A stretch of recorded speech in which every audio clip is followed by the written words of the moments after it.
a good morning, good evening, or good afternoon to wherever you may be in the world, and welcome back to the W1 Sim series that takes to your screens on a Thursday evening. Tonight, we've got a fantastic one for you. Round 3 takes us to Bahrain for the Bahrain International Circuit, one that I'm sure a few of our drivers will have mixed opinions about, but I know up here in the commentary box it is going to be an entertaining race from start to finish. As always, my name's Tom Knight. Alongside me in the box, he's on time for once, ladies and gentlemen, literally making it by 45 seconds, I kid you not here. It's Mr. Carl Paranek. Carl, how are you?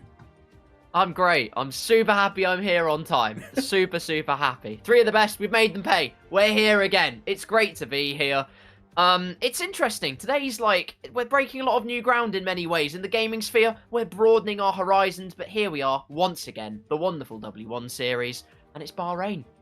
It absolutely is. Let's take a look then, shall we, at the Bahrain circuit that tends itself to our racing here this afternoon. Then just over 3.3 miles, 15 turns, and of course 3 DRS zones for our drivers to get their teeth into when we go racing. All that slightly following that 18-minute short qualifying session that we all know and love here in the W1 Sim series. But Carl, some great overtaking opportunities, some great race opportunities here for our drivers.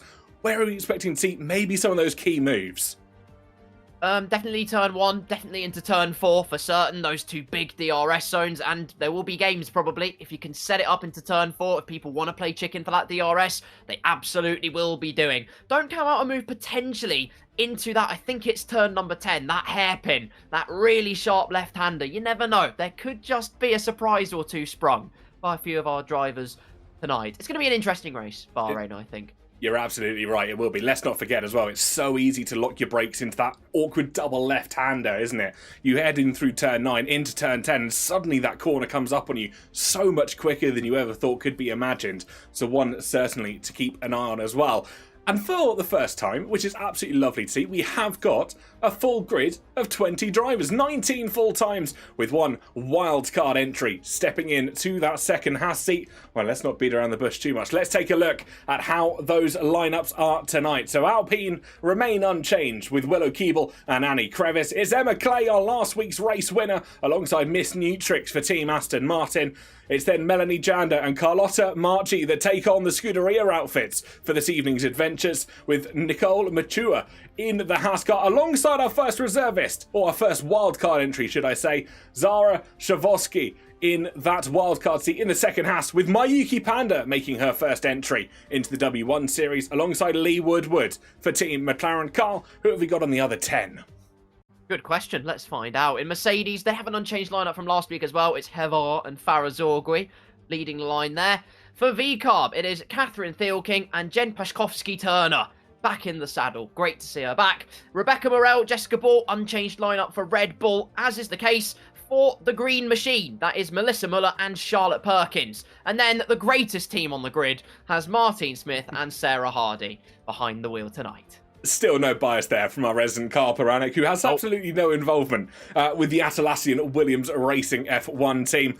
But we're here, we're ready for qualifying, folks. Let's jump on in and keep an eye on how everything is going. There's a couple of my overlays there just showing up when I didn't exactly want them to. But we're ready. We've got 17 minutes on the clock, Carl. Are we ready for some qualifying? Absolutely. Absolutely ready for some full throttle, pedal to the metal action. 16 minutes to go. And all of this is just installation laps and whatnot. Qualifying, maybe less of an importance than it was at Japan. Still, you want to put yourself in the best position possible. You want to have that confidence, and the best place to start, right here in qualifying. You're absolutely right, it is. And you can see there at the top of the timing tower at the moment, our first wildcard entry. Curious Fire, also known as Zara, who steps in to that second Haas seat, looking to try and make an impression here this evening, Carl, and see what they can try and summon up in the first qualifying session that they will be attending. Everybody else, as we said earlier, is unchanged. We've got fantastic drivers up and down the grid as we get ready to go racing here in Bahrain. Under the lights, of course, at the best time of night for some sparks to go flying. Absolutely, and I'll just reiterate what you said. So incredible to see a full grid of 20 drivers here tonight. And here's the very first one to get us underway, or rather not, because of course Charlotte Perkins does have a qualifying ban from last week. Did have a particular penalty from last week, but couldn't serve it due to what I believe was an explosion of an accident, quite frankly. Really spectacular, but it will be Lee Woodward instead that will take us for a lap of Sakir. You're braking at the 100-meter board, praying that the car will just stop in time, and that is the double-edged sword that you have to deal with. You want to cut that second curb on the inside as aggressively as possible. Set yourself up for this run down to turn number 4. Again, the 100-meter board is your friend, maybe slightly after if you're feeling super brave. You're using the camera of that corner to just assist the car around. Here, it's curb annihilation. Take as much of the inside curbs as you dare.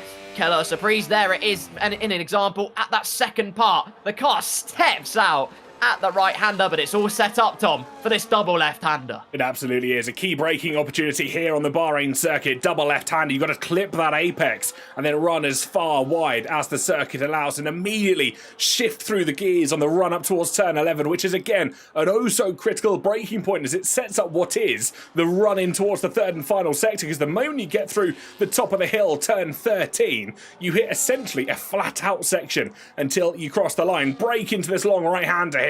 Hit that apex absolutely wonderfully. Little bit of a step out from the car, but nothing Woodward can't handle as they run down towards the final few corners now and see if they can try and set a very, very good lap time indeed. Woodward being one of the strongest qualifiers, I'd say, Carl, so far in the W1 series. And one thing I'm almost certain they will continue to try and pull forward. Chowski gets a 5-place grid penalty, but the first lap of the night then, a 1:28.146, and it goes the way of Woodward. Absolutely. I'm curious to see what the Aston Martins will do. Curious to see what everybody else will bring to the forefront. We highlight Hevar briefly, but now the time's come flooding in. It's Catherine Thielking with the closest challenge so far in that, quite frankly, gorgeous pink V-carb livery with a 1:28.3. Farah Zorgri in the 28s as well. Jessica Bourne, Melissa Muller in the 29s for the time being as Melanie Jander rounds the final corner. DRS wide open, and it will be 6th place at the moment.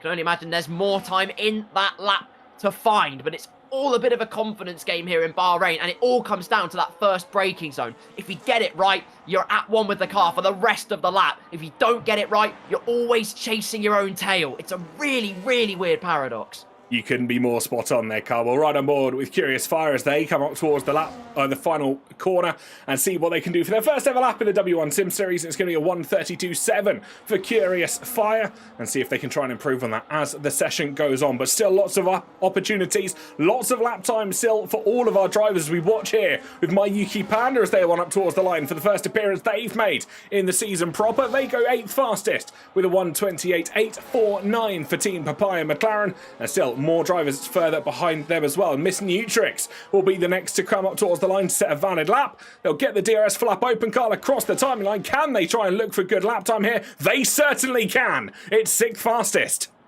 It's close towards that end, that bottom end of the top 10 between Miss Nutrix all the way down to Miyuki Panda, just 3 tenths separating them. I will go out on a whim, on a confident whim, and say I think Mayuki Panda, this is her 2nd appearance. I think she was here at Australia, but either way, great to see her back. I hope I'm correct, but it's great to see her back in that McLaren car. Nicole Machuca, though, is making her way round to this final sector. So difficult to judge if the car has that particular set of grip, almost being held up a little bit by a Mercedes car. No harm done, though. It's just that final corner to go. Brake just after, again, the 100-meter board. It's everybody's friend round this track. You can take deceptively a large amount of curb on the inside, all to set yourself up for that run to the line. At the moment, at least, it is P11, 1:30.7.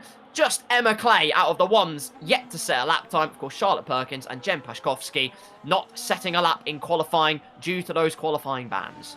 You're absolutely right. Our race winner, of course, last time out, Emma Clay, invalidating what would have been her first run here this afternoon. They'll have lots of time left in the tank to try and go for another run, should they wish to do so on this set of tyres. If not, it'll be appealing towards the pits. But no, they are going to commit to at least one more run here, Carl. At least get that delta on their screen, which is such a valuable tool for these drivers. It allows you to compare and contrast as you go through each and every one of Bahrain's 15 corners. And you know when you start to make those times up, that green light that lights up on your screen just feels so good, doesn't it?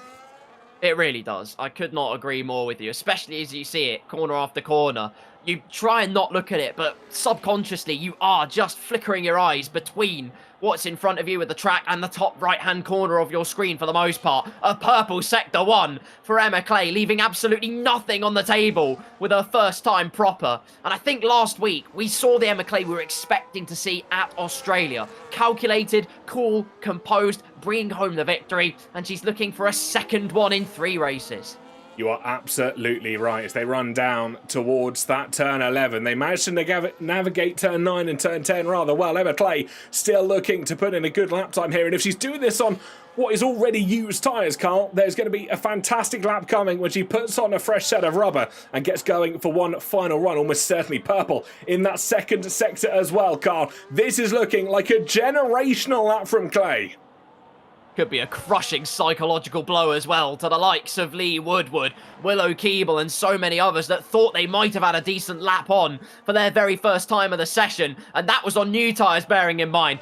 This is on second-hand Pirelli rubber, but across the line Emma Clay goes, and she's only a whisker away from provisional pole position. It might not be top of the tree, but it is certainly confidence boosting. It certainly is indeed. Keeble and Woodward, both of those will be quaking in their racing boots. If Clay's managed to do that on used rubber already, just wait until they manage to put on a fresh set of tyres. Just behind them, I believe, will be the Alpine of Willow Keeble, just running up towards what will be turn 3 at the top of the hill.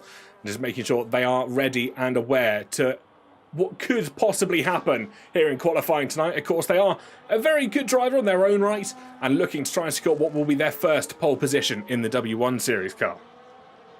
Absolutely. By extension as well, Annie Crevice, great to see her back as well. Recovering very, very well indeed. Great to see her back in the blue blur. That is the Alpine. Speaking of blue blur, you're quite right. Could be a potential first pole position in W1 Series on the cards for Willow Keeble. We are watching someone that is currently improving though. That's Catherine Thielking. It's only by 13 thousandths, but this technical twisty section is where the time can be really made. You're absolutely right. 110, 112 miles an hour as they climb up the hill once again. Let's see what they can try and pull off as they crest up towards turn 13. Purple in the middle sector. Thielking is flying in the pink V-Carb on the run down towards the last few corners. Can they try and desettle Woodward? The rest's atop in the Papaya McLaren. Can the pink machine try and reclaim victory here in Bahrain? Can they go faster? Only time will tell. They run towards the line. They certainly can by 0.4 of a second. Catherine Thielking to the top. That's a crushing blow, but watch out for Lee Woodward. They're going to cross the line as well. They snatch pole position in an instant. Changing hands left, right and centre by just over 1/10.5. It is in Lee Woodward's corner, but now Willow Keeble, what do you have in the locker? How can you respond to this? As the rear wing flap goes wide open towards turn number 4. Looks to get the car poised and primed into position as they head on through the exit. What's it going to be through the first split? The answer is it's 1/4 of a second down. Must have missed the braking point at turn number 1, and there's the bounce over the exit curb as well. It's all unravelling in an instant. It is not necessarily going the way that Keeble would have liked as they made their way through what will be their penultimate lap now. Surely not going to improve. We'll keep an eye on the timing screen. Of course, they run through turn 10, through 11 and 12 and up towards that timing split. But if you're a statistician here, Carl, that little bump surely is going to cost them at least a couple of tenths, if not more. I couldn't agree more with you. We'll see well, the devil will be in the details, quite frankly, and Willow Keeble will have the devil on their shoulder, figuratively, because now it's a second down. I saw the rear wing light flashing as well.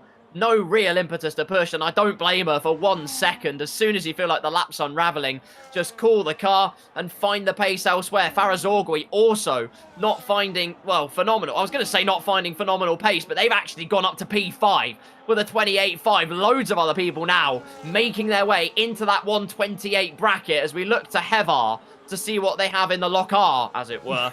Down in P16 currently, and with time down, but they're going to give a bit of a juicy slipstream to one of the Aston Martin cars. DRS wide open, no signs of not pushing, so I believe that's Miss Nutrix, who will slalom on through for a potential improvement of lap time. Certainly does look that way. We'll ride on board now with Nutrix in towards turn 13. Rounds the right-hander they go. Can they look to try and improve on their current lap time at 29.5 for the Lean Green Racing Machine? Down towards the final 2 corners, which essentially is just 1 corner. Let's be real here, Bahrain. These are not 2 separate corners. This is just turn 15. On the run towards the line for Miss Nutrix, who's looking to try and improve. Purple, personal best in the first and the second, does improve by 7.5 tenths of a second, and that puts her 7th for the time being. Monstrous lap from Miss Nutrix. Fantastic stuff. P7 for the taking. Aston Martin again. Both cars extremely strong. As the Speed Queen by name, Speed Queen by nature, has had a bit of a neutered session here at the Sakir circuit, but it is 3rd place for the moment at 28.1. But it all comes down to that final lap, and that's where Rebecca Morel has been immensely strong, pulling a rabbit out of the hat at the very last moment. And there's no reason why we can't expect to see that again. You're absolutely right. And Carl, just to lay on what we saw earlier, of course, it was just a last-minute lap there from Morel that jumped her up to P3. I think we actually missed that on the broadcast. But one thing that will make one driver very happy indeed, and that is Miss Nutrix. Not only was she incredibly fast by herself in that lap, she set a purple 3rd sector, Carl. Yeah, that was brilliant as well. And that was, I mean, she only had the slipstream assistance in Sector 2. So to get a purple Sector 3 is mighty, mighty impressive work. There's the splits. That's how it looks so far. Lee Woodward, the fastest overall with the fastest Sector 1. But it's Catherine Thielking in that technical and twisty Sector 2 that has found the time through there. And then it is San Nutrix. Sector 3, best of all so far. This is very, very interesting indeed. It's going to take something very special from one of these drivers to really propel them up the order, as by nearly a second improving is the Williams car. Martine Smith, go Williams. Absolutely great lap time from Smith there to put herself up to 12th place, just behind her teammate P11 Cutie Bunny, also known as Sarah Hardy, who steps in to that Williams, I believe, after last week not making the race from what I remember. Nicole Matua as well down in 13th place for Team House, just peeling into the pits, making sure they're prepped and ready to go for one final run. As we see, that is the feeling around the majority of the grid at the moment. Just get themselves prepped and ready for one final run. Mayuki Panda stepping out on what will be their final run of the session as well, I believe, alongside a couple of other drivers. Farah Zorgui, Curious Fire, Annie Crevice, they're all on outlaps at the moment as they get ready for their final runs here in this short qualifying session. But whilst we're at it, whilst we've got this little bit of downtime, let us know in the live chat down below whether you're watching on TikTok or whether you're watching on Twitch or whether you're watching on YouTube. My apologies. Let us know who you are rooting for. Let us know who you think is going to take pole position here this afternoon as we get ready for what will be a very, very thrilling race, Carl. Will it be Emma Clay, our last week's race winner? Will it be Rebecca Morel, the Speed Queen by name and nature? Will it be Lee Woodward? Or will it be this driver? Will it be Mayuki Panda? Down by a second, though, through Sector 2. Again, switches off the battery. Reasonably so, probably to peel into the pit lane. They have got time to just get in, get a fresh set of tyres on, and get straight back out again. But it's all going to get interesting now. It is that mad dash. It is the final flurry that is upon us. And do you know what? I'll put Rebecca Morel's name up there again. I just feel like she always seems to pull that magic rabbit out of the hat at the last moment in qualifying. So I see no reason why she can't do it. She absolutely does, and she is one of those drivers that can really pull a lap time out of quite literally nowhere. We've got quite a few responses already. So we've got AMS saying Farah World Drivers Championship easy. Too many people to support us, says Hannah in the Twitch chat. Nutrix in Heather says, friends call me Nox. I like that name, very similar to mine on Twitch actually. Just a little bit of play on words. Jakey EU saying Lee Woodward for pole, I reckon. Well, it's going to be an interesting one to see who takes it. We've got just over 2 minutes in our qualifying session. All of our drivers now on outlaps as they get themselves prepared. One that's got against the grain though, Farah Zorgui in towards turn 14 and 15, now 3/10 up on her previous run. Can this little grain against the rest of this field make for an improvement for Zorgui? Running up towards the line, goes third fastest with a 4.8 improvement. Mercedes currently standing on the second row. Yeah, great lap from Farah Zorgui. Absolutely fantastic stuff. It's up to the McLaren next. I think it's Mayuki Panda or Lee Woodward that's going to cross the line. It's, in fact, Lee Woodward, our current pole sitter, who's going to start their final flying lap. Just looking to see who else is going to be crossing the line in mere moments' time. Catherine Thielking also starting a lap. That's the main two at the top of the tree at the moment. But Jakey EU with a quite frankly continental prediction saying that Lee Woodward is going to smash home a pole position. I think they're first of the season, correct me if I'm wrong. It's all been Rebecca Morel so far. So can Bahrain be that lucky gem that they have so been desiring? It looks like they've backed off, though, as they head through Sector 2. Yeah, 60 miles an hour through that right-hander. Certainly not the speed you'd typically expect F1 cars to be taking that at. So I think you're right, Lee Woodward just prepping for what will be a second preparation lap for the McLaren. Just get that car as low on fuel as it possibly can be. And of course, the lower a car weighs, the more time you are going to find in this session. We watch on board with Catherine Thielking as well as they run down towards turn 11, looking to make improvements here this afternoon. And it looks like they might be trying to have a very similar approach, if not going for a lap pick. It's hard to figure out sometimes with F125's camera angles. They can be rather deceptive. I'd say that's going for a lap of purple Sector 2, 3.5 tenths up. It's that same meteoric rise that they had earlier on in this session. Lee Woodward gets well out of the way. Very sporting indeed. It's just one final corner to traverse for the Fury from Faenza to perhaps deliver a crushing blow to Lee Woodward and extinguish the pole position charge. It's pole position. 2 tenths of a second of improvement. It's not much to find, and Lee Woodward has missed the checkered flag. They peeled into the pits anyway. It's Catherine Thielking with an amazing opportunity. It absolutely is indeed. Keep an eye on Speed God. Queen as well. This is going to be interesting. Zorgri misses the line, of course, went for a bit of a split there. They were only a 10th up, was Rebecca Morel. Catherine Thielking's got an opportunity to try and take pole position here this afternoon. Morel in towards the final 2 corners. They'll have to find 6/10 of a second, which surely feels too far-fetched. Can she go for 3 for 3? And she certainly can! That is Speed Queen by name. Speed Queen by nature, Rebecca Morel, putting off quite literally the impossible. You dare challenge me, she proclaims to the rest of the grid. Unbelievable lap once again. I knew I had faith in putting her name at the top of the tree as my prediction. That is what she can do. Melanie Jander won't complete a last lap. It's up to Heather and Miss Nutrix to potentially improve at the end of this session, but no one can quite overthrow the Speed Queen. Not today. Miss Nutrix won't improve their lap time. Can Heather improve their lap time? The answer is yes, they do. It's 3/10 of a second, but not enough to move up. Well, well, well. It's 3 from 3. It's the hat trick of pole positions for the Red Bull driver. Well, I'll tell you what, I was certainly not expecting Morel to be able to pull that one out of the bag as they came through that second sector split. They were only a 10th of an improvement through the first 2 sectors, and somewhere out of absolutely nowhere, they pulled 6/10 of a second improvement out of the 3rd and final sector alone, Carl. They've made nearly 2/10 of a second per corner in that 3rd and final sector, which is absolutely incredible, and certainly one that you do not ever count out Rebecca Morel. Well, listen, all I'm saying is that's the kind of driver that can pour a pint into a shot glass. That's all I have to say. Rebecca Morel does it again. Just absolutely unbelievable. That is what you rely on, though. That kind of rate of improvement throughout, with 7/10 improvement overall, 6/10 in that sector. Sector 2, actually, look at the splits. Catherine Thielking getting Sector 2. No fastest sectors for Rebecca Morel whatsoever. Despite that, it is still pole position. Consistency is key, and she's unlocked pole again. She certainly has indeed. By 89 thousandths of a second, she starts just ahead of Catherine Thielking, who held that fastest second sector. Willow Keeble, who grabbed the 3rd and final sector fastest, starts no higher than 6th place, with Lee Woodward in 3rd, Emma Clay in 4th, Farah Zorgri starts 5th, Keeble in 6th, Ball in 7th, with Nutrix in 8th. Muller, who's gone rather under the radar in this qualifying session, starts 9th, with QT Barney, also known as Sarah Hardy, in 10th place. We will run through your complete grid order in the next few moments, but as always, as we have had for the last few weeks, Carl, we've got this lovely lobby reset and an opportunity as well to discuss what we've just seen in that qualifying session.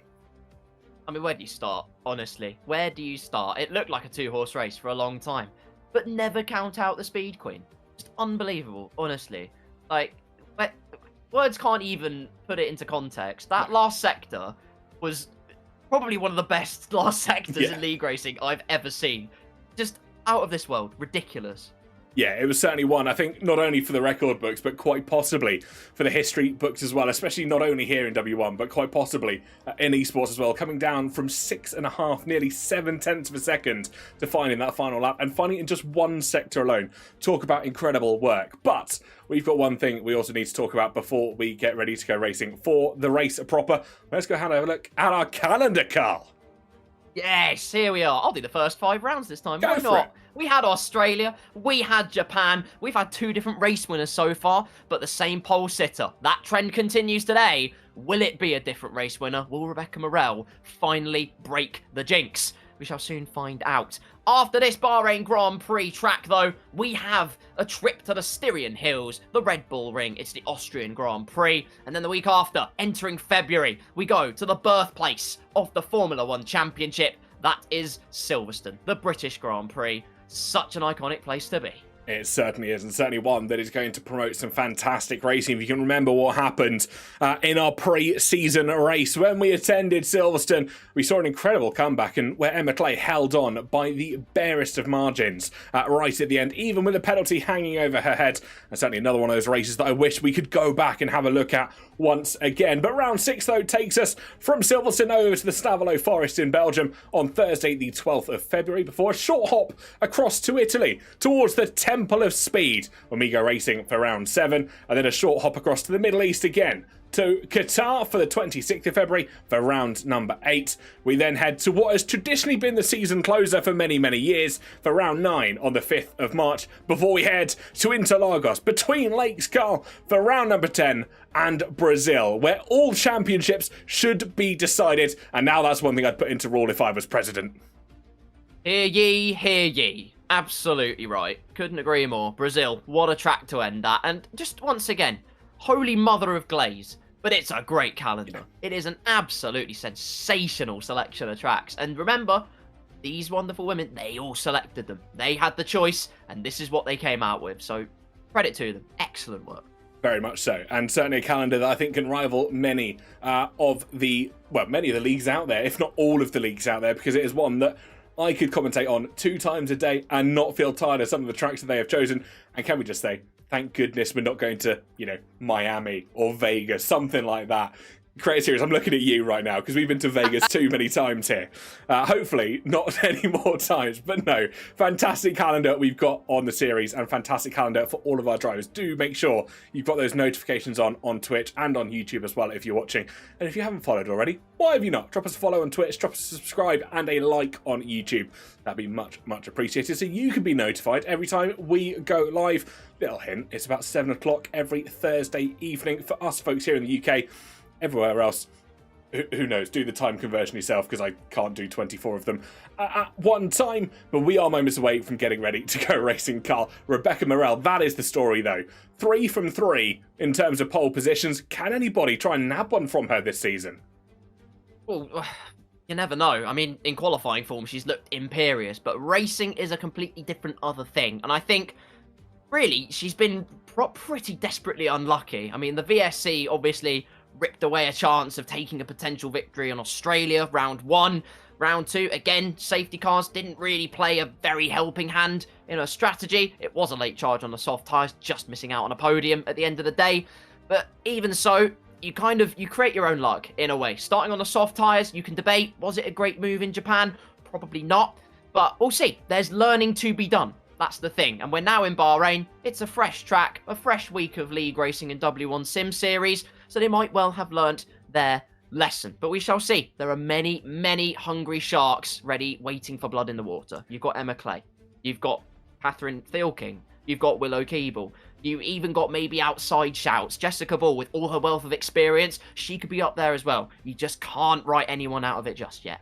I think you're absolutely right. And one thing that I would really love to explore, and I think this is certainly a possibility, when we get to round 10, when we get to Brazil, I think the grid could have complete shake-up here.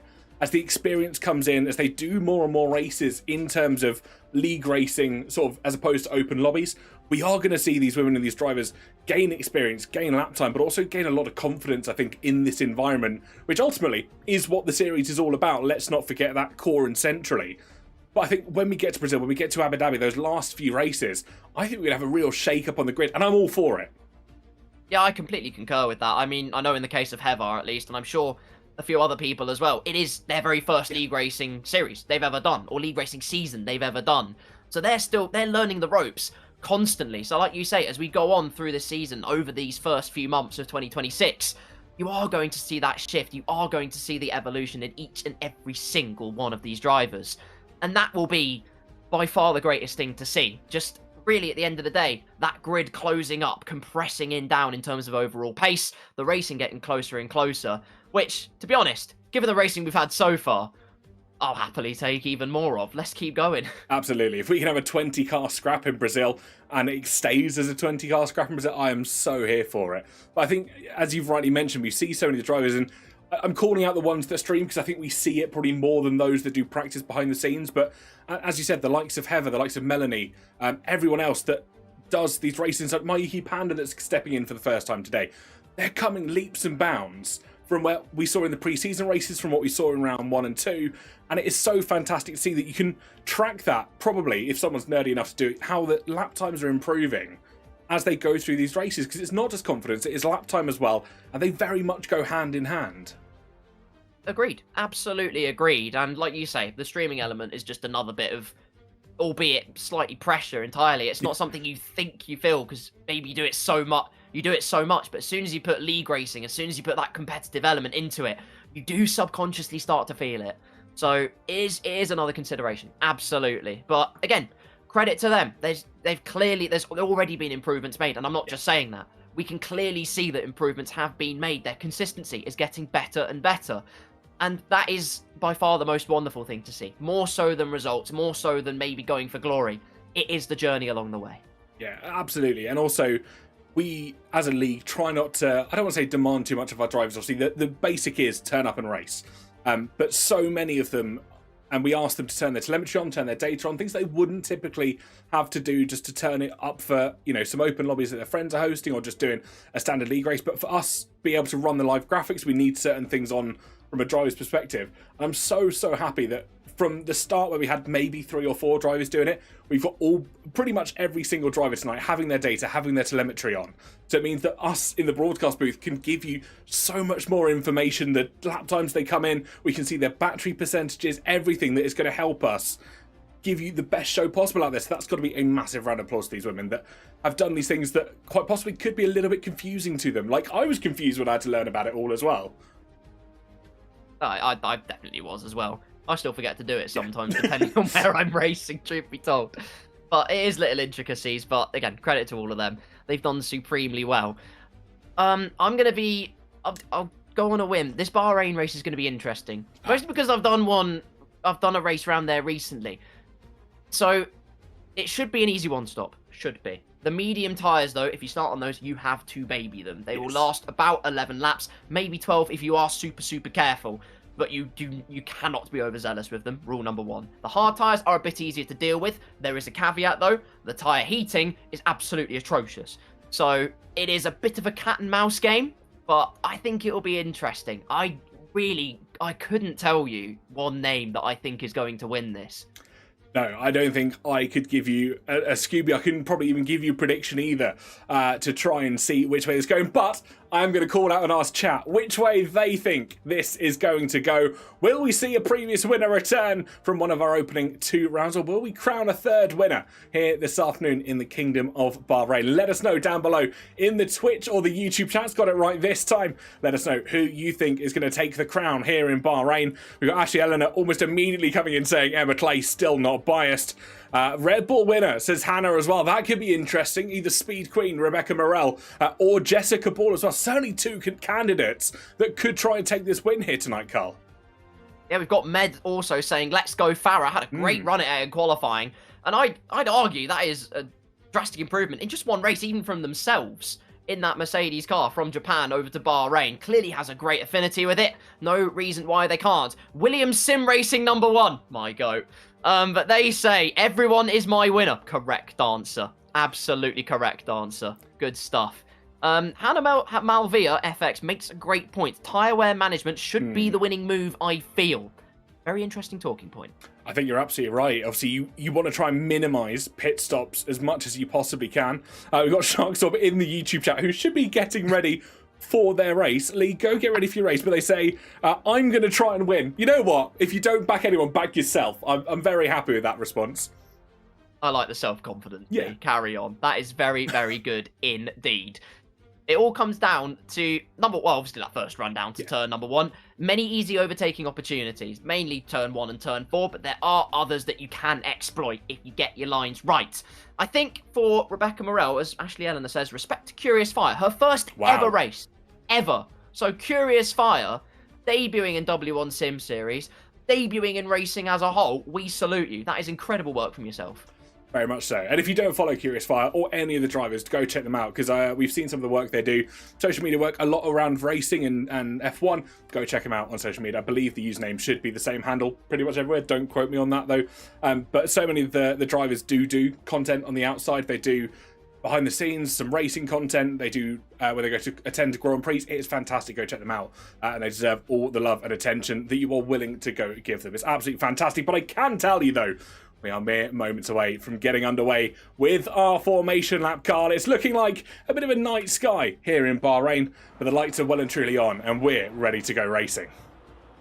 Who's ready to shine under the spotlight then, ladies and gentlemen? We're about to find out. Formation lap is underway, and immediately I see a lot of yellow striped medium compound tyres. If I see any red striped softs, that is a brave shot in the dark potentially. For Mayuki Panda and Curious Fire, that is the case. They might not be completely wacky with that decision, though, because every single race we've had so far, in the 2 that we've had at least a virtual safety car or a full safety car. That has ultimately been to the detriment of this one we're highlighting here, pole sitter Rebecca Morel.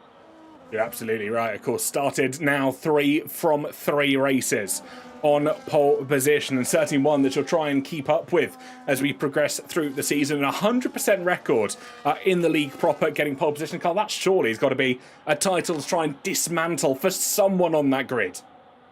It is a statistician's dream, quite frankly, to put stats like that. Easiest calculation you could ever have. Rebecca Morel, number 58 in that Red Bull racing car. 58 is the amount of pole position she'll have by the end of Season 2 at this rate. But what she'll be hoping is she can add a 1 to that victory standpoint. There's last race's race winner, Emma Clay. Again, hasn't got a pole position so far. I don't think has even been on the front row so far this season. But yet always finds a way in the race. You cannot discount her, not for one moment. We've got Catherine Ormerod taking my job, but quite frankly, you're absolutely right, Catherine. Hard medium is the best strategy, but medium hard could work if there is a safety car. You're absolutely right, but it is a cat and mouse. We'll see what everyone picks up today. It absolutely is. All of our drivers just being nice and cautious on this formation lap. Jen and Charlotte Perkins, 2 drivers towards the back that will start from the back of the grid after their qualifying bans. Nothing too heinous. Let's not get ahead of ourselves. I believe it was just a simple readying up too early offence that was taking part, and obviously due to DNFs and other things, the penalty that was a time penalty gets upgraded to a qualifying ban. So no heinous crimes being committed here this afternoon. But we have got 2 cars that did not qualify, but everybody peeling up towards the grid, getting ready to get in towards their grid spot, Carl, here. And Rebecca Morel, alongside Catherine Thielking, will start us off. And we've got a Williams in the middle of the park. That is going to be, I believe, Martine Smith, just getting a good angle on that car as they peel in towards their grid box. The last 2 cars, Jen Chowski, Charlotte Perkins, line up in 20th and 19th, respectively. We're under the lights here in Bahrain, and all 20 drivers are sat, ready and waiting. We wait the starters' orders then, as all of our drivers are in their set grid positions. Here we go for round 3 of W1 Sim Series under the lights in Bahrain. 5 lights are lit. And the lights go out, and we go racing. It's a good pull away by Speed Queen, Rebecca Morel, Emma Clay, as she's had so many times before, with an outstanding launch down towards turn number 1. They go 2 abreast, though. Thielking tries to stick a nose down the inside, round the outside goes Lee Woodward. A little bit of overcorrection there, though. Storms into Willow Keeble as we go through turn 3 here. 3 wide further back. It's Clay Keeble and Sharkstorm as well. We've got a yellow flag further back. Miss Nutrix falling down the order, but Emma Clay sticking that Aston Martin down the inside, sets herself up for 3rd place, and Willow Keeble getting the better of Lee Woodward as well. But what a start from all of our drivers.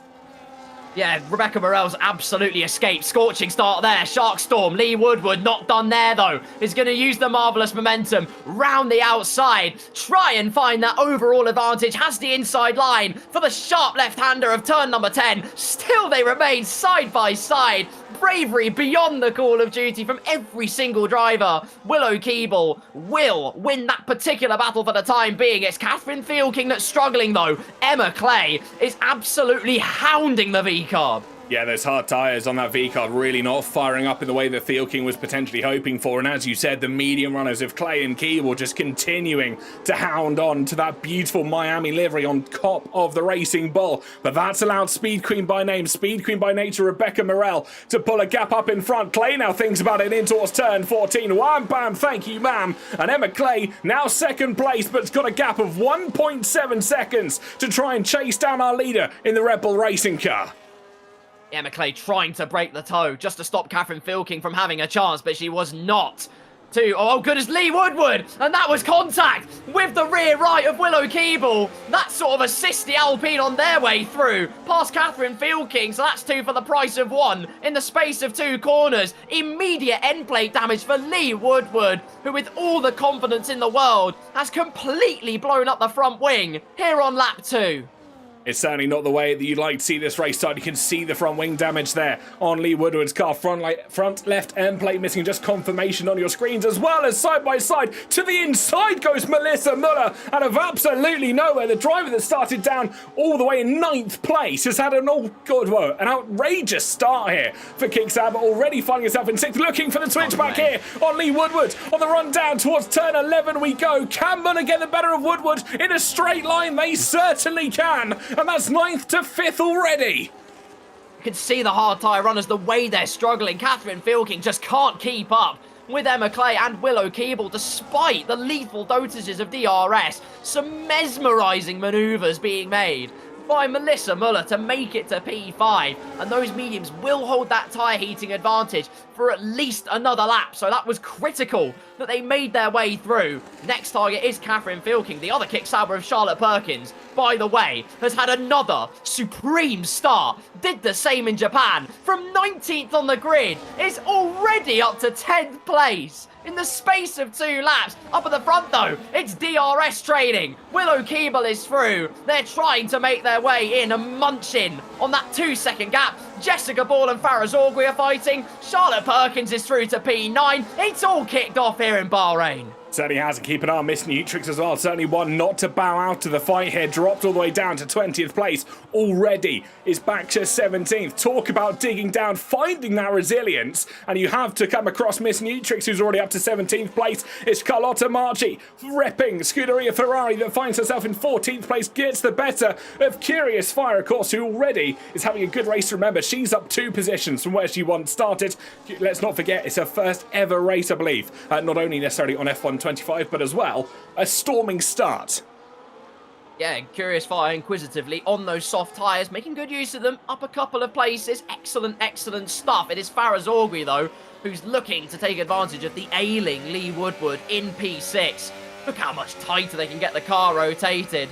Courtesy of the tyres, courtesy of the front downforce surplus that they have in comparison. But that will blow it completely out of proportion. Farah Zorgui into the wall, and that is frustration boiling over for the Mercedes driver. And that's retirement as well at the exit of turn 13 at the top of the hill. Certainly not a race that you'd like to see go that way, but Burt Mine under the virtual safety car, both of them staying in. Willow Keeble setting the fastest lap of the race. So one Mercedes out, the other Mercedes running in 18th place at the moment, but it's still a long race to go. We've got 25 laps still to complete here in the Kingdom of Bahrain. And as we have seen with all of our races so far in both Japan and our opening round, quite literally this race could be turned on its head by just a singular safety car. Couldn't agree more with you. Rebecca Morell will be hoping and praying for everything that's holy up there, wherever they are, that no safety car appears so she can just have an easy avenue to victory. But Willow Keeble has absolutely ferocious pace and is pulling along the 4 drivers behind her. So great pace from the Alpine driver. Rebecca Morell might, before too long, have to start looking behind rather than in front. Certainly good. You can see the gap there, 1.67 seconds, roughly around that bubble at the moment. It's peaking and troughing as we continue to go through this race. Not quite in DRS range yet is Willow Keeble, but I can tell you for a fact, when that Alpine does manage to get that rear wing open, this will become a much more interesting fight up at the top. And you can see already taking nearly 2/10 out down that straight alone. And I wonder if that's purely down to battery management here, Carl. You can see just recharging through the corners. Excellent use of that ERS system. A little bit of neutral mode surely deploying as they try and chase down Morel. Absolutely. Great use. Great, excellent battery management from Willow Keeble. Emma Clay still in hot pursuit. I'm waiting to see when Catherine Filking's tyres come into a bit of a realm of their own. They've had a few laps. The dirty air, having more abrasion on the tyres, might well help to actually kickstart them into the operating window. So it's a bit of a paradox, but it looks like it will work. Melissa Muller, though, not looking to wait around and stare at a diffuser of a V-carb. She's trying to go round the outside, turns it into another switchback. The trademark manoeuvre of the lean green kick Sauber. Catherine Filking looking to zone in on Emma Clay, but with a burn of the electrical energy. Melissa Muller is down the inside. Filking, brave on the brakes, has a little nibble at the diffuser of the Aston Martin up ahead, who's lost heaps of time to Willow Keeble up ahead. Melissa Muller can't get it done. Willow Keeble, though, is in DRS. He absolutely is, but Clay's out of DRS. This is a real tale of two cities at the moment. Zorgi leaves the session after what was an unfortunate 4 laps here in Bahrain. Let's not forget it can happen and will happen to probably everybody in their racing career at some point. Sometimes races don't go the way you want them to, and that is the ups and downs of motorsport in itself. But DRS open now for Muller, but keep an eye on the battle in front as Theo King maybe tries to line up a move on Emma Clay. Not this time around, though, as they head up through turn 11, 12 and 13 towards the top of the hill. Let's switch our attention, though, to the battle at the front. 0.8 of a second now between Keeble and Morel. When will we see that Alpine try and maybe go for a bit of a pounce?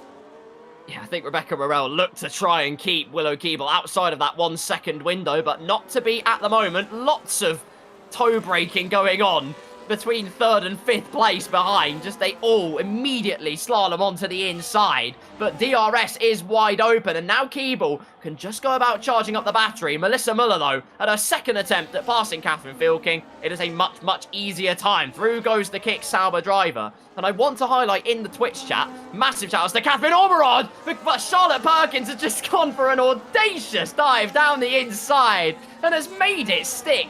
19th on the grid. Might I highlight again, 19th on the grid. All the way up to the top, and it looks like Catherine Filking, it's worse than that. It looks like she's disconnected. Yeah, I think you're absolutely right. I pressed the wrong button there. I meant to focus on Charlotte Perkins just to give clarification. 19th to 7th for Perkins, and that is absolutely fantastic. Melanie Jander and Miss Nutrix having a good battle further back down for 14th and 13th place respectively. But I think, as you're right, yeah, Catherine Filking has left the session. That is an AI driver in the cockpit of that V-Cup car at the moment, so that's allowing all of the drivers to mash their way past, but only that's really, well, dismantled Emma Clay. 2.7 seconds off the back of second place. We see Jess Ball get the better of the sister car at the moment, and this is only going from bad to worse for Theo King. Almost certainly would need a safety car now to pull herself back into contention, because don't forget, started on those hard tyres, wanted to go long, and with the position in which she started was looking like she almost had that in the bag, Carl. Absolute heartbreak hotel for Catherine Filking. It's the absolute worst feeling. It's completely out of your control, and you're just hoping your AI will stay out, protect the tyres. You're praying to every single deity within the Codemasters franchise in the hopes that it comes out somewhat okay for you. In the case of Willow Keeble, it's going well. In the case of Melissa Muller, it's even better. It's up to a podium place for the kick Sauber driver. I will say, though, I'll highlight it again, because I have a chance now, because Charlotte Perkins isn't becoming a cruise missile into turn 1. Catherine Ormerod is saying, and quite rightly so, our resident Bernie Collins here in the W1 Sim series tonight, I wonder if anyone is tyre managing. Emma Clay could be one of those. Drop back 3 seconds from the cars ahead. Maybe just not being pulled into that game of over-pushing the tyres. Maybe has a game plan in store. Well, as much as she would like to keep that information secret, we've got tools at our disposal which we can see just what our percentages in the tyres are for all of our drivers. 39% on that rear left for Emma Clay. So certainly in that stage now where if they want to try and attempt that one stop, it certainly is in that manageable range. I would have had the thoughts and feelings. Melissa Muller giving DRS to Emma Clay as well as they run up towards turn 11. And I wonder if we're starting to see maybe some games between our drivers. Yellow flag further back. I think that might have just been Heather, who had a bit of a whoopsie through the exit of turn 4, 5 and 6. But at the moment, that Mercedes car still pointing in the right direction, still in one piece, Carl, and that's all that matters. Absolutely. Full front wing, full aerodynamic package, no heartbreak. Heather is still well on her way.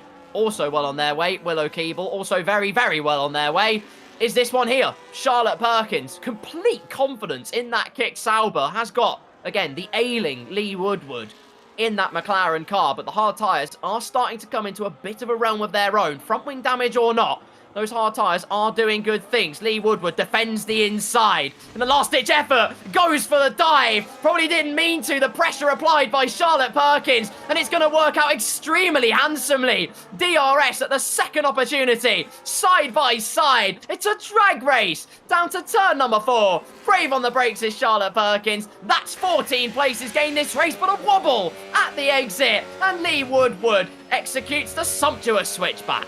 He certainly does indeed. Sorry, she certainly does indeed. My apologies there. As Charlotte Perkins tries to hold on to 6th place. But as you said, the overspeed into the corner, I think that's what compromised her exit in towards that section of corners. It's so easy to get wrong. I couldn't agree more with you. And speaking of getting it wrong, if you don't have a front wing, turn 10 becomes very, very, very easy to get wrong. Meanwhile, now joining the back of the queue, properly joining it, it's always that one. It's always the wealth of experience that gets you into these positions. Jessica Ball, she's here again. And we know what happened last time at the Japanese Grand Prix. She used her experience to good effect. Where others might have bolted into the pits under a safety car, she stayed firm. She stayed with that track position and she garnered a podium. And with the way things are going at the moment, there's a good chance it could happen again. You're absolutely right, it can. You can see this train all the way from Emma Clay further back to Jess Ball. Catherine Thielking back in the session, which is something that I think she'll be very much relieved about as all of our drivers running down towards the first corner. Keep an eye, though, on the battle for the lead. Willow Keeble well and truly in the wheel tracks now of Rebecca Morel. Through turns 1, 2 and 3, they'll go side by side, but the tiger line for Willow Keeble as they exit out of the third corner. The Alpine, for the first time in this race, takes the lead of the Grand Prix and has an opportunity to try and run away here, Carl.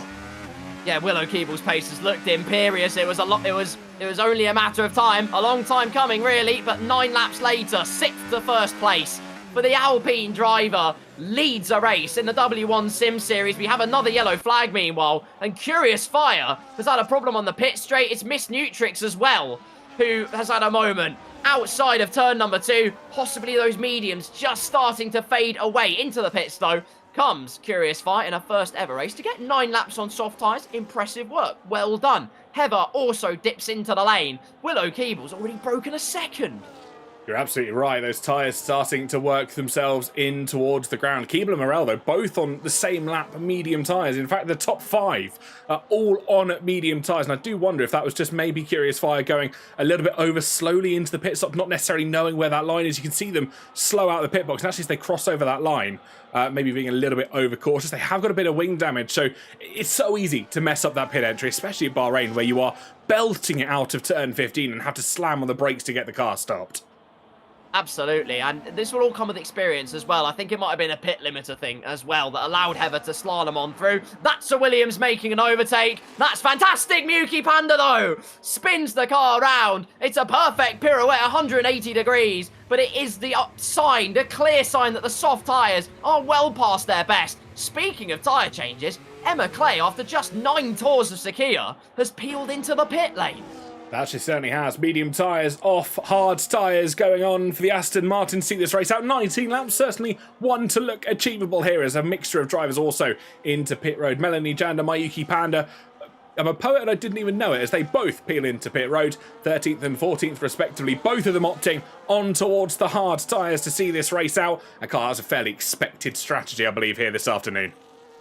Very expected indeed. I thought she'd at least go on for another lap or 2 before making the call, but regardless, those hard tyres, she has a couple of laps to get them into the window, and where others might struggle, getting them into that correct operating phase, she'll have no troubles, and she might just be able to get that track position. That's the gamble she's playing with.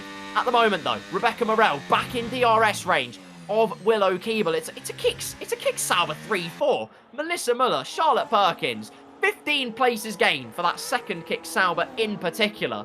And I'd be curious to know as well, the tyre wear. I'm being really, really bipolar in the way I'm going about this, but the tyre wear between Willow Keeble and Rebecca Morel, as I try and make sense of how Willow Keeble had that much more pace. Interestingly, it looks like she's not completely unscathed. He's not indeed, and there's a little bit of change. Well, not much change on the rear wings between our two drivers. A lot of change on that front left. 41% for Speed Queen, 69% for Willow Keeble up in the lead on that front left tyre. So I wonder if that has got anything to do with it, that they were stressing those tyres to their absolute extremes, trying to get as much lap time as they possibly could do on the opening few runs. And actually it's now going to pay the price for it, where Speed Queen can try and nurse those tyres through. And speaking of nursing tyres, keep an eye on Charlotte Perkins, who's almost wanting to go drifting through the exit of turn 5 and 6. Charlotte Perkins with no interest of tyre saving through Sector 1. If nothing else, it's a cinematic shot to marvel at as she gets into DRS range of her teammate in the green machine.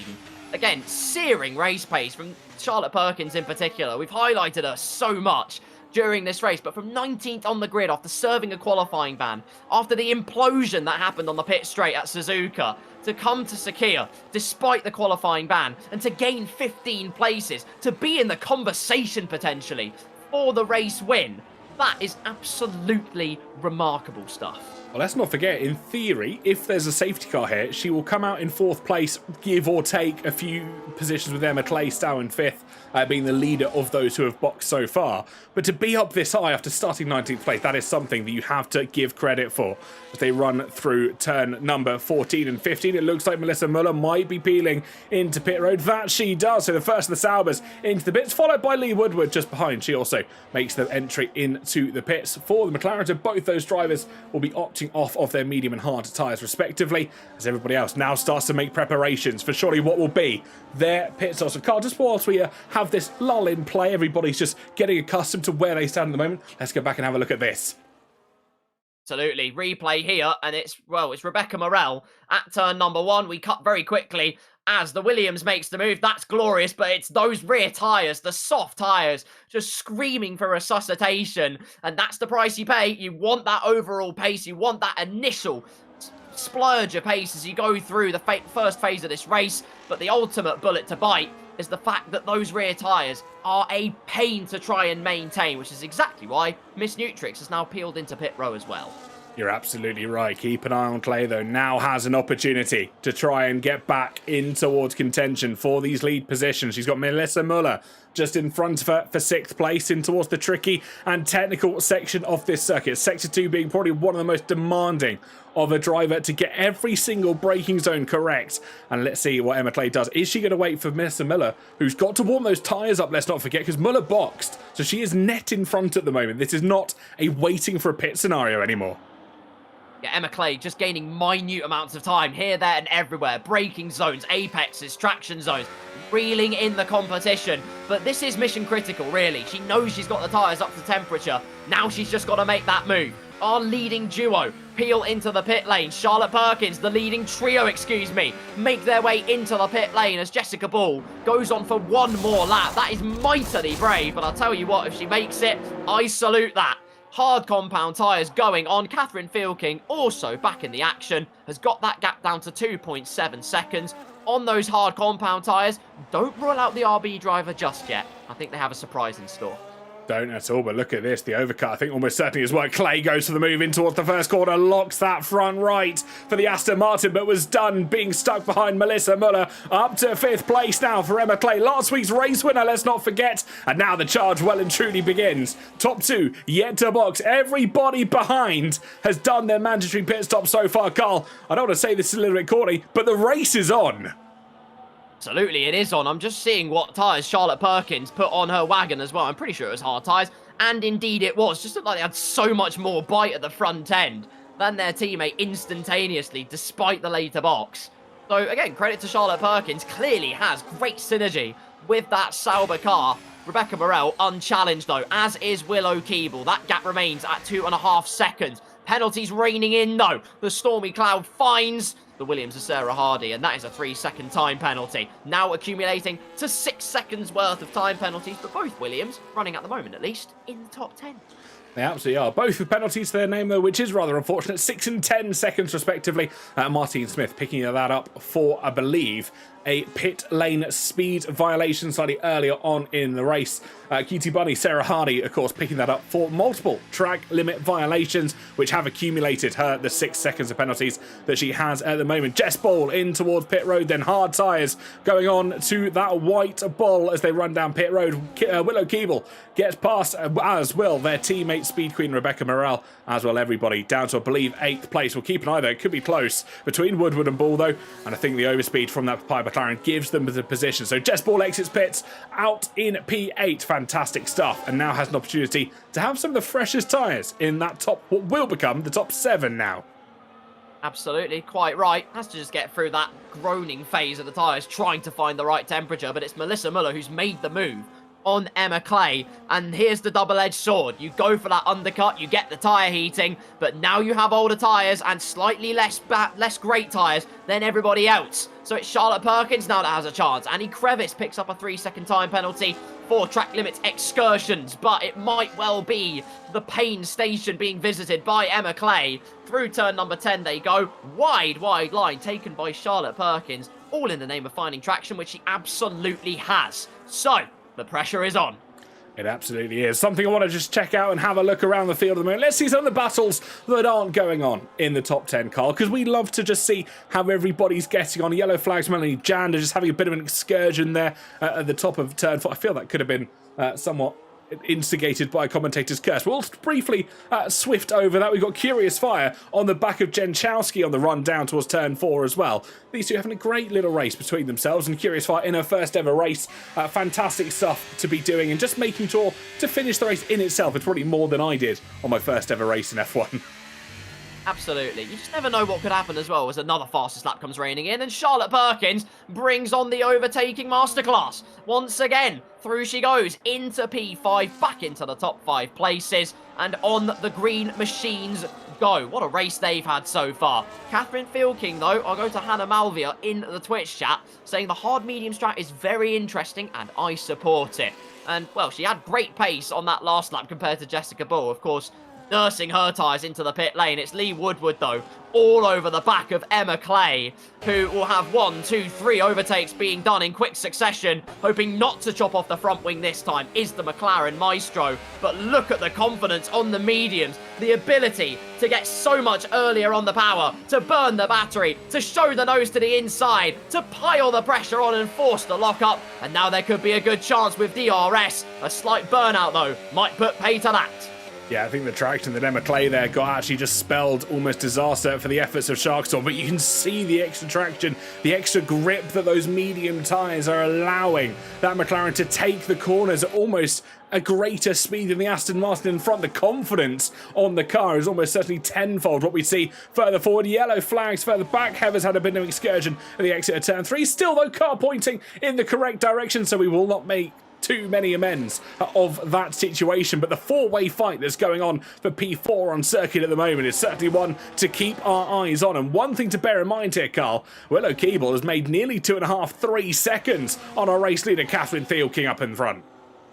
Be interesting to see what kind of pace Steel King has once they get the medium tyres strapped on. Meanwhile, it could be a changing of the guard between the Kick Sauber duo. Charlotte Perkins couldn't quite make it work. Lee Woodward is going to try and make this work. Wheel-to-wheel stuff between the McLaren and the Aston Martin. Very quickly turns to the McLaren chopping across and cementing 6th position at the moment. However, based on the pit lap, Lee Woodward peeled into the pit lane. They are going to have to do a second stop this race. Everybody else, so far at least in the field, looks to only be doing the one-stop strategy, which is the go-to, but never rule out a safety car. It's Catherine Ormerod, our resident strategy. I'll go for another name, Teresa Kravitz. Says hard should be boxing any lap now. So Catherine Filking, your number's been called. Well, let's have a little look, shall we? Let's keep an eye on this pit window, which we can pull up, hopefully, a nice dandy little graphic for. There we go. No, that's told complete. No, we don't. No, ignore that. Graphics not working today, apparently, but it's fine. We'll keep an eye on Catherine Thielking and see if they come into the pits at the end of this lap, as potentially to be expected. No, they're staying out here, Carl. I wonder if that potentially 9 laps was for the 2-stop strategy. That's where I'm going to go for my saving grace here. Either that or she had absolutely no confidence in the hard tyres whatsoever. Either way, she's still persevering here on lap number 17. Gap now just under 8 seconds. And will it now be a changing of the guard between the leanest, greenest machines in the land? The answer looks to be absolutely yes. Charlotte Perkins just holding that inside just to throw Melissa Muller off the scent of trying to have a dive down the inside at the last moment. But that looks signed, sealed, and delivered from 19th on the grid. That is provisional P3 for the Kick Sauber. And now I'll be interested to see her pace compared to Rebecca Morel. I think Charlotte Perkins has got a great chance of getting P2 in this race. Just got to keep it consistent. I think you're absolutely right. But one thing I want to try and draw your attention to here, Carl. Look at Emma Clay. I don't want to say falling off the back of this pack. Maybe this is a tyre-saving strategy while she's seeing the Saubers in front, battling hand over fist, and seeing the likes of Lee Woodward trying to get involved in that battle. Maybe she's happy just to sit behind for the time being, wait for potentially some calamity, potentially for their tyres to go off a cliff, and then capitalise later in the race. It's something we've seen before from Clay, actually. The very strategic mindset that she brings to these races, that she's not willing to get involved in something if it's not going to mean to her benefit. No, of course, and I think we spoke to her last week as well, after she won that race in Suzuka. We posed the question, as we often do as commentators. We ask what they think of the next track, what they think their expectations are going to be going forwards into that next tour, as Catherine Thielking finally breaks free of the hard tyres and will be on what we have no doubt will be a set of yellow striped Pirelli tyres. Where's the confirmation? There's the confirmation, and Keller Sabreeze, it is indeed a set of... Please be yellow banded or I'm going to look like a fool. It is yellow banded. Fantastic stuff. As Sharkstorm goes through on Melissa Muller as well, just in the foreground of our picture. And there's Emma Clay going through as well. A bit of side by side, but nothing more. Emma Clay, though, said she didn't really have a great affinity as Annie Crevice has spun in the pit lane. That is an absolute calamity, and it's an Austin Powers moment for a brief second. I was curious as to how that happened then. I realised they weren't quite in pit road, but Annie Crevice, unfortunately, at a 90-degree angle with pit entry. Miss Nutrix gets the better of Sarah Hardy as well down the start-finish straight, but we are on lap 18 of 29. Just 12 laps to go here in this Grand Prix, and it is well and truly spicing up. You can see the gap between Willow Keeble and Rebecca Morel. Speed Queen by name, Speed Queen by nature, sat in second place, but it doesn't look like Speed Queen's... well, digging into that gap as pretty much as she'd expect it. Could this be going the way of Willow Keeble, Carl? It is certainly going the way of Charlotte Perkins. She's within DRS now. Miss Nutrix, we highlighted briefly, has recovered to the top 10 after that early excursion. The Kick Sauber up to P3 not only has a supreme sense of race start, but also has an outstanding overtaking proficiency. And that is going to continue, quite possibly, with a dose of DRS. Has hardly got any battery to burn, only 7% of the battery pack available. But now they've got the DRS, it's a Willow Keeble situation all over again. They can just save the battery, bide their time, and when it's right, then they can pounce. You're absolutely right. Both drivers in second and third not having necessarily as much battery in that bank as they probably would have liked to do. But you can see they've got some saving grace behind them. 2.5-ish seconds between Perkins and Sharkstorm. More yellow flags in that first sector. I believe a car just getting out of the way to allow lapped cars through, which is absolutely fantastic. We are hearing news from our wonderful mod, Penguin Victoria. They say, I believe this is Annie's first race on a wheel as well. That could explain it. I am also washed on a wheel. But it takes some practice. It takes some getting used to, doesn't it? When you transition from controller to a wheel, it's certainly not one that is easy to do. No, it's not a particularly nice transition because you're used to that sensitivity of basically the lock-to-lock joystick of the controller, and then you're going through to those extra points of accuracy on the steering wheel. It does take some time to get used to. There's a certain degree of finesse, but ultimately, kudos where kudos is due. They're giving it a try, and they're giving it a try here in W1 Sim Series. And you know what? They're still in this race, and they're learning all the time. That's what we're here for. Catherine Thielking, though, is on the move. It was only a matter of time. Medium tyres, they're up one place already. Next target, Melissa Muller up ahead. Field King is absolutely flying. Purple in the first sector, personal best in the second sector of a 39.2. But that V-Cup car, well and truly looking to be on rails around here in Bahrain. Can they try and set maybe a fastest lap of the race as Sharkstorm peels in for what will be her second pit stop of the night? We weren't expecting them to take those tyres all the way to the end, and there we go indeed. Catherine Field King setting the fastest lap, a 1:30.062 at the end, so making those inroads that she needs to do to try and regain what could be control of this race here, Carl. She's got 9 laps or so to do it, and there's only probably about 12 seconds or so up towards our leader of Willow Keeble. Yellow flags flying again. Again, I think that's just one of the Haas cars having a bit of a whoopsie. Potentially Curious Fire, not necessarily, well, just coming accustomed to these Formula 1 cars. Absolutely, Willow Keeble as well, making her way through the lap traffic. That's what Charlotte Perkins and Speed Queen will be at, but hello, Charlotte Perkins is up to P2. So we missed the moment, we do apologise, but Charlotte Perkins, 17 places gained is absolute insanity. Credit where credit is due. That is absolutely phenomenal work from Charlotte Perkins. It already is going to break outside of that DRS as well. Has got slightly fresher hard compound tyres compared to Willow Keeble up ahead. Has got just under 10 tours to try and close those 5 seconds.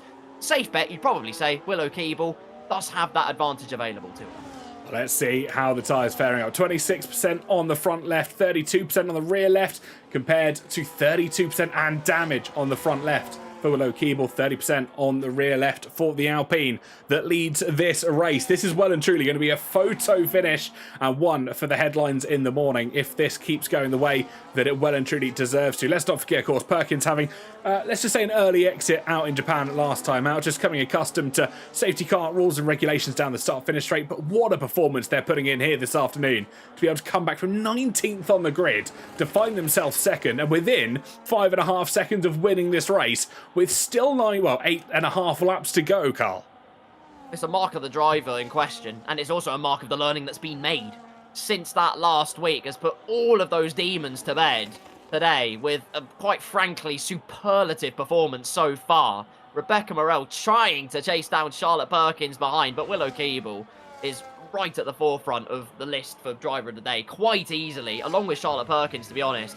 But it's Sarah Hardy, it's a Williams, into the pit lane. I believe that's Sarah. Is that Martine? Martine. I don't know. It's Martine Smith, for God's sake.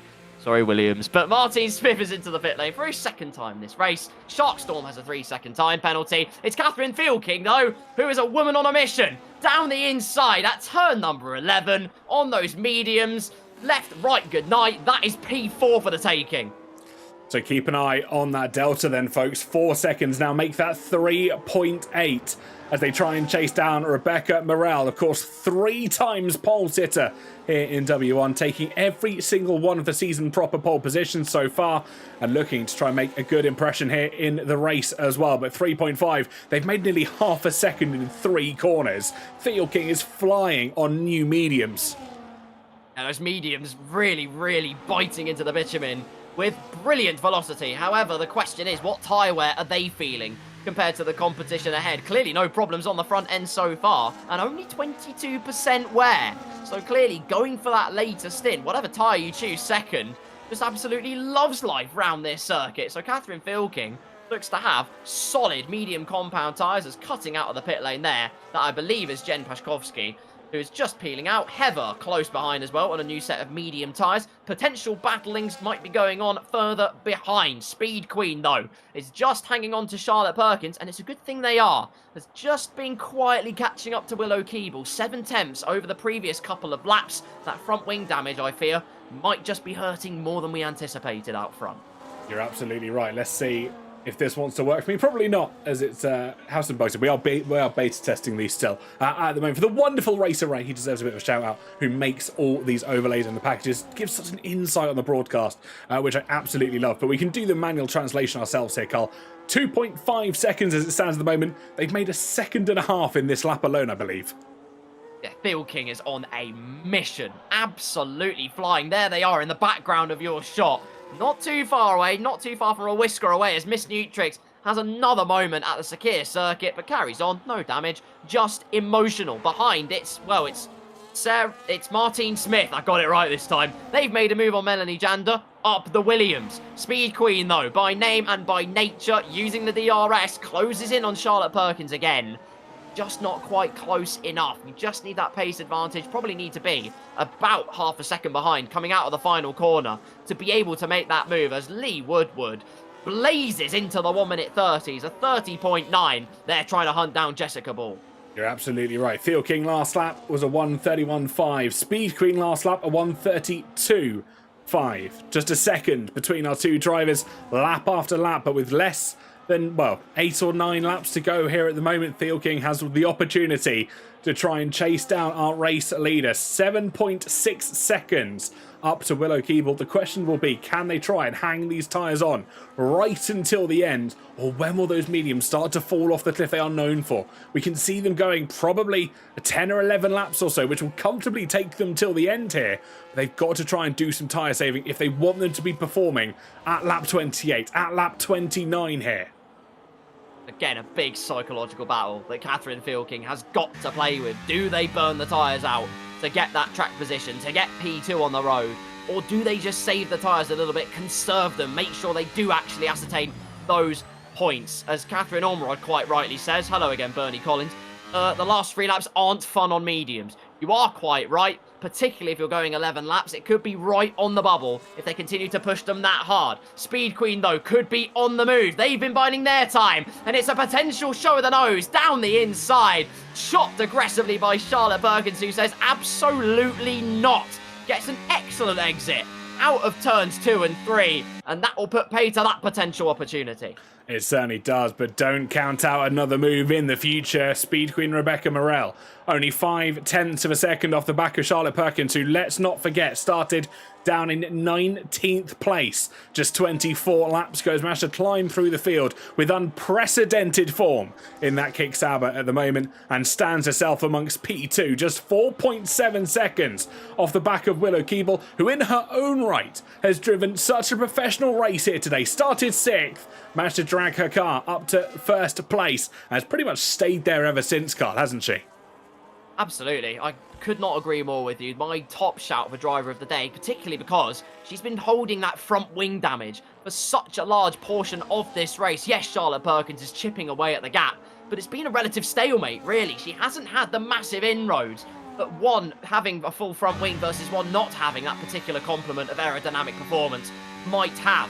So all credit to Willow Keeble. Twitch chat, YouTube chat, please let us know your driver of the day as we get into these final few laps. We'd love to hear your suggestions. Maybe it isn't someone at the front of the field. Maybe it's someone else for just the immense effort that they've put in, the rate of progression that they have had. We would love to know. Catherine Fielking, though, what kind of conversation could we have been having if she hadn't had that disconnect? Because she is on a mission. Mission critical maneuver awaits against the Speed Queen around the outside of turn number 1. A second dose of the DRS, holding the slipstream of the lapped car ahead. Can they execute it around the outside of turn number 4? Contact made. Speed Queen sent into a half spin, and that will all but seal the fate of Rebecca Morel.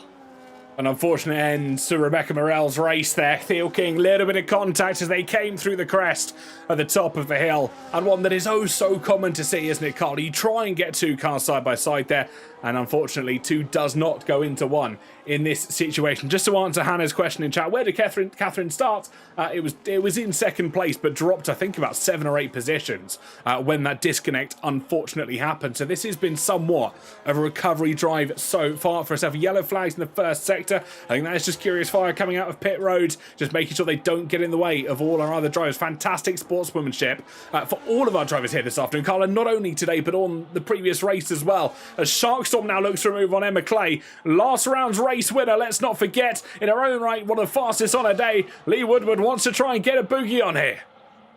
Emma Clay just manages to fend off the potential manoeuvre from Lee Woodward, but surely only a matter of time.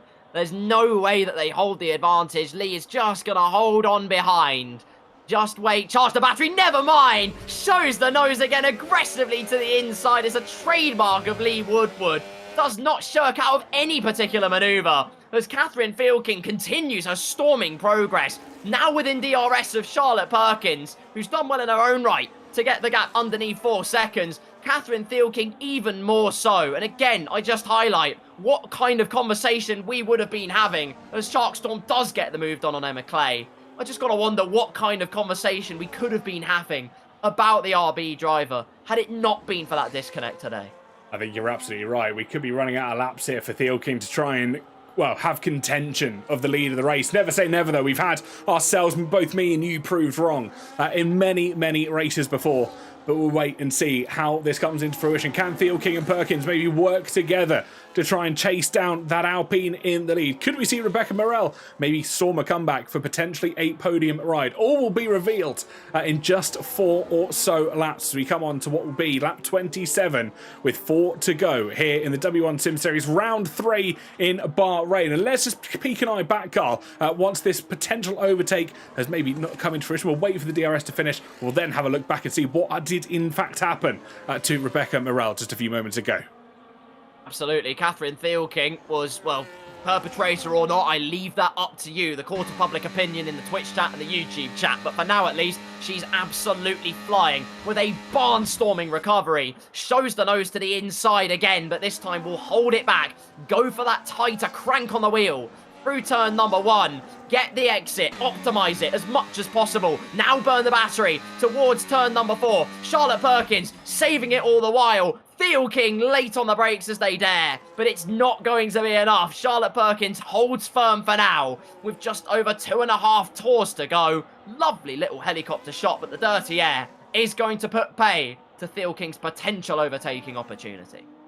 It absolutely is. And we can go back and have a look now. Live action still in the top right hand of your screens. Don't forget, we'll keep an eye on that Thielking battle with Perkins, but it was just there, the minute contact between Morel and Thielking that spent the Red Bull racing car spinning around and unfortunately dropping over 5 seconds back from our drivers in 3rd and 2nd respectively at the moment. The Alpine there just moving out the way. I believe that's Biani Crevice just not wanting to get involved in too much drama. Yellow flag. Is that car just going slowly? Was that Speed Queen having a bit of an issue through the corner? No, it was the car in front, which I believe is one of the Williams. Could be Biani Crevice as well. We'll keep an eye though on this battle. Thielking and Perkins. This could be the tale that is old as time. And all this battling, Carl, is only helping Willow Keeble up at the front of the race, who hasn't had the inroads made on her that we would have been expecting in a traditional sense. Quite right, and I thought Charlotte Perkins was playing the game of DRS. Just dropped a few temps on that last straight. Thielking, though, wise to it, remained behind. And now this is the moment that they masterfully make their way through to P2 in this race. Signed, sealed, delivered. First class standard delivery. Catherine Thielking, recovering from a disconnect, is back to her starting place of P2. 2 laps left to see what maybe could have been, but nonetheless, an absolutely rapturous recovery. You're absolutely right. And of course, let's not discount what this has been to Charlotte Perkins here this afternoon. Started in 19th place. I know we've said it quite a few times here this afternoon, but I think we are going to reiterate it again. 16 positions they've made up in just 28 laps. And it was actually less than that as well as they came through the field, starting on the medium tyres and working their way through the field. They then opted for the hard tyres to see this race out, but unfortunately the reverse strategy proved by Thielking seemed to be that those medium tyres on the light car were somewhat unstoppable here in the Kingdom of Bahrain this afternoon. We've got 1.5 laps to go here, and it will be Willow Keeble that leads us round still. 3.1 seconds to the advantage. I don't think Thielking can catch that in just 1 lap, but who knows? Never say never. Do not touch that dial, ladies and gentlemen. No, not for that reason. And also Jessica Ball piling on the pressure on Emma Clay. More points on the table potentially for the Red Bull driver. Has, I think, the newest tires out of anybody in that front 8 by a decent margin, particularly newer than Emma Clay. Still not quite able to execute the manoeuvre, but last lap of this race, Charlotte Perkins still wants P2 on the road. They're going for P2 on the road. Down the inside. I was going to highlight the searing pace that Thielking had, but Charlotte Perkins fighting this one right to the death as they head towards turn 4. It will be DRS in favour of the RB driver, who pulls to the outside, late on the brakes, brave as you dare. Plenty of racing room and respect left. The mediums have the superior traction, and that will be 2nd place sealed in the court of the RB driver. It certainly will be. No more DRS zones on, well, one more DRS zone, sorry, on this circuit for our drivers to try and accompany themselves with. It will come at the exit of turn 10 here, and Perkins has got to be probably within a couple of tenths, if not 3 tenths, of the back of Theo King as they come round turn 10. It's all about traction and how quick they can place it down, but the medium tyres once again just proving to be that better tyre for the getaway speed this afternoon. Catherine Theo King, who's had the most almighty of recovery drives. What could have been, hey Carl, we said this slightly earlier in the show, what could have been if that disconnect never happened? But we have to switch our attention to Willow Keeble, who's driven an almost perfect race here this afternoon. Battles have happened behind her, but she's not got herself concerned with those moments. 2 more corners to go here in Bahrain. For the first time, this is going to be a victory for Willow Keeble. Round number 3 in Bahrain goes to Keeble and Alpine. Willow Keeble, take a bow. That's 3 for 3. 3 different winners in W1 Sim Series. Pole position is a foregone conclusion. Not the race, though. Willow Keeble in the Alpine has just driven an absolutely amazing drive. The top 5 completed by Melissa Muller. Charlotte Perkins, Catherine Theo King as well, 3rd and 2nd respectively. Amazing drives from both of them in different ways. Speed Queen 4th, Melissa Muller in 5th. Sharkstorm, Emma Clay, Jessica Ball couldn't quite get Emma Clay in the end, but it's still P8. It is still points on the board. We await for Miss Nutrix and others. Still a very impressive recovery, TK, despite that excursion early on. Very much so. I think all of our drivers have done well to come back from any mishaps they might have had slightly earlier on in the race. Of course, Nutrix comes across the line in 10th. It will be Cutie Bunny, also known as Sarah Hardy, who finishes within our top 10. And let's not count out points for the top 15 here in W1 Sim Series. So Nicole Matua will finish in 11th. No, make that 10th place as penalty applied to Sarah Hardy, with Mayuki Panda scoring points on her debut. And that is not something to be shouted about enough. Some absolutely fantastic drivers scoring for the first time today, with Carlotta Marchi as well finishing in 13th. We've also got Martine Smith, who finishes 14th, and Melanie Janda rounding out your point scorers this afternoon. But what a race we've just had. Willow Keeble, for the first time, taking victory under the lights. Sums it up perfectly. Spotlight stealing performance from Willow Keeble, who in her own right started P6. It was very much a day for surging to the front in Sakia. And this is the epitome. The Alpine driver, the Brit in Bahrain, scores the ultimate prize under the lights of Sakia. Theo King, Charlotte Perkins, they all got so close, and no real surprise at the overall awards that Charlotte Perkins most overtakes, and driver of the day as well. What a drive. Absolutely fantastic stuff from all of our drivers here this afternoon. And driver of the day, I think quite rightly, in my opinion anyway, going to Charlotte Perkins, who drove an outstanding race, 19th to 3rd, as we'll get clarification here at the moment. Melanie Janda with the raid as well, right at the end. Welcome in, everybody, as we go through our results right at the end. But Willow Keeble wins from 6th on the grid. Catherine Theo King, after an almighty comeback, finishes 2nd with Charlotte Perkins, up from 19th place. Finishes 3rd on the grid. Rebecca Morrell from pole finishes 4th place, with Melissa Muller in 5th. Sharkstorm, Lee Woodward in 6th. Emma Clay 7th. It's Jess Ball in 8th. 9th goes to Miss Nutrix. 10th to Nicole Matua. Cutie Bunny, Mayuki Panda. Carlotta Marchi, we've got Martine Smith, Melanie Janda, your top 15, with Jen Chowski, Heather Curious Fire, Annie Crevice as your results this afternoon. And you only did a Farah Zorgri slightly earlier on in this Grand Prix. But Carl, what a race we've just had, all across the field, up and down. There was positions being made left, right and centre, and certainly one that I think all of our drivers are going to be happy with their result, or at least getting to the end of that race. It doesn't matter where we go. It's just great racing all the way through in W1 Sim Series. I think also it shows here as well. Currently 71 of you here on Twitch at least, and even more of you also combined on the YouTube. I personally am blown away by the support. I think we all are, but this isn't possible without you that are watching, and we really, every single amount of support, particularly the massive support that we've received in these first 3 rounds. We see you, we appreciate you. Immense thank you to all of you. We absolutely do. It's been, I think, quite possibly, I don't want to say a curious start by any means, but one that I think neither me, you, or any of the staff knew which way this was going to go. But the support has been absolutely outstanding from everyone else. Jess Games with the raid as well, absolutely fantastic stuff. And lovely to see everybody's faces week in, week out. The racing's only getting better, and one that I'm sure will keep getting better as the rounds go on. One thing I might have forgotten to speak about right at the start of the race. We'll have a look at the standings, how they looked after the second round, after Japan as well. Of course, it was Emma Clay who topped the standings. I'm almost certain that will probably have changed around. Now we see the result of round 3. It was Rebecca Morrell who was in second place, Lee Woodward in third, Jess Ball in fifth, Jess Ball in fourth, Melissa Muller in fifth, Catherine Omerod, who did not race here this afternoon, in joint fifth place with Muller, Miss Nutrix seventh, Theo King eighth, Katrina Edmonds in ninth place with Martine Smith in 10th, Willow Keeble, who was in 11th place, albeit with an almighty jump, I'm almost certain of it, after today's race win, with Nicole Matua in 12th place, Melanie Janda in 13th, Carlotta Marchi in 14th, Mayuki Panda in 15th place, so probably not her debut here this afternoon then if I've got that completely wrong, with Sarah Hardy in 16th, Annie Crevice in 17th, Paras Augrey in 18th with Heather, and Jen Pazowski Turner, I probably have butchered that name, my absolute apologies Jen, down in 20th place. But that is how it stood after round 2. Don't forget, there is still, well, quite a few more rounds, 6 to be precise, after today. And Carl, why don't you take us through where we're going to go for the remaining rounds? Absolutely. If you thought that triple threat was so nice, we're doing it thrice. Well, guess what? We're doing it for a 4th time. We're off to Austria next week. And it does, like I said, doesn't matter where we go. Street circuit, difficult to overtake circuit, thoroughbred, wide boy circuit, doesn't matter.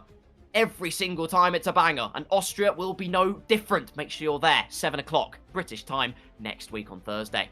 Silverstone, round number 5, the home of British Motorsport, the birthplace of the Formula 1 Championship. There's no place like home, at least for me and TK. I don't know about everyone else. Round number 6 goes to Belgium, and then I will leave Tom with the great honour of bestowing us with the final 4 rounds of the season.